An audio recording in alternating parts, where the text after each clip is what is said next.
It was on the third day of the stench permeating the house that we decided to call the landlord. In the last month since we had moved in, there had been a lot of creaking and groaning from underneath the house. It was built sometimes in the 30s, so the noise just added to the creepy atmosphere. I kind of liked it, but considering the age, we figured the plumbing must have gone bad from expanding and contracting in the heat of summer. We hoped that the problem wouldn't be extensive. Our landlord was punctual and told us to expect the plumber by 8 a.m. the next day. The temperature in Palmdale was pushing 110 that week. While intolerable, it wasn't breaking any records for the Southern California desert. The temperature was notable this late in September though. Usually by this time of the year, the heat would have broken, but it had been the hottest summer in recent years. Because the house was so old, there wasn't any central air conditioning. Instead, the owner had opted for a smaller built-in AC units. They didn't make the house much cooler until the sun went down, but it was cheaper than central air. We had lived in the Antelope Valley our whole lives. It wasn't the best place to grow up, but it was home. The town had deteriorated in the last 10 years and there had been an influx of homeless and vagrants in the area lately, but the price was a steal and we couldn't turn it down. When we moved in, I had placed a plank of wood over the opening to the crawl space to keep the dogs from venturing underneath the house. Every couple of days when I would walk past the side of the house, I would notice the plank had been knocked over. We had two small dogs. It was odd to think that they were able to knock the plank down, though I had seen them do stranger things. After a few weeks, I was tired of putting the plank back up, so I had placed some boulders I found in the desert in front of the wood to reinforce it. It seemed to hold up. I couldn't see the dogs being able to get past the boulders. Later on in the evening, we saw the dogs pawing and growling at the barrier. We laughed and joked how they were mad about not being able to get under the house. It had been almost a week, and I felt proud of my makeshift barrier. When I went to the side of the house to dismantle the facade for the plumber, I noticed there was a small hole just big enough for our dogs to fit through. Right underneath the boulders and plank. Those damn dogs were resilient. I removed the wood and was assaulted by a wave of human fetid air. "Good lord, it smells like death under there," said the plumber. I offered him an ice-cold bottle of water from the fridge. "Thanks. You couldn't pay me enough to go down there with that rancid stench." We sat in the living room while the plumber worked. We wore the least we could get away with. Windows open, fans on high speed. I was kicking myself for not investing in a window-mounted swamp cooler like Dad had suggested.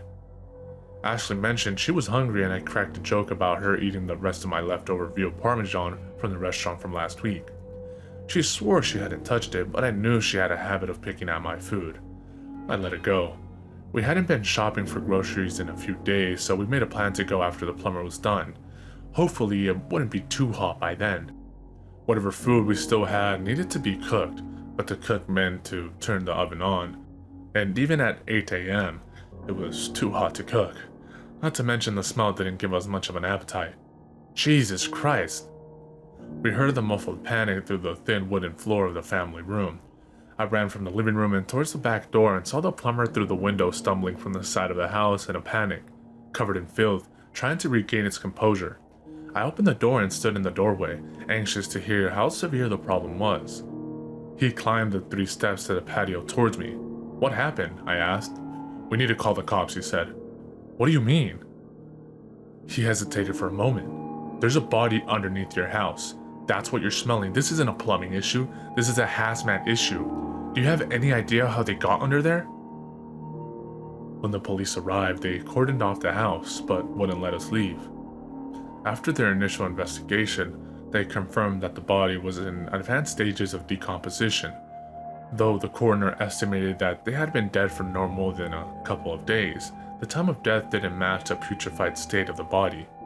We sat in the family room with the dogs.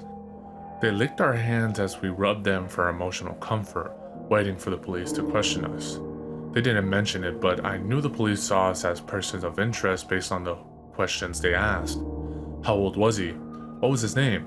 Did we know who he was? We didn't know. They left after finding that our story couldn't corroborate any suspicion of foul play. We stayed with Ashley's parents who lived in town while the house was being sanitized by the hazmat team.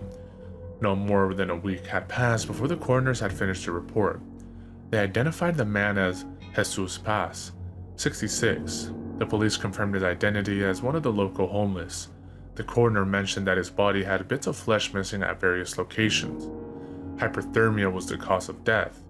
He must have crawled under the house and the heat killed him.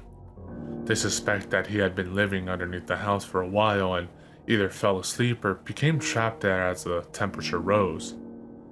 I thought about the plank of wood and boulders I set up. It all came together. The noises, the missing food, the smell.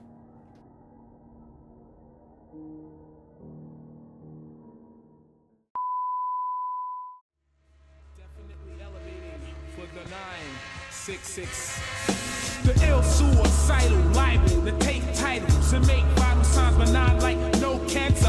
Answer, there's no chance to advance to ya. Crew ya, got blazed through ya. The great super science, applying pressure, I desecrate with double O's and bubble folds while I cut you, bro. I juggle flows that goes ballistic, reminiscent of exquisite cannibalistics and a sadistic doctor. My sick shit, notcha, improper.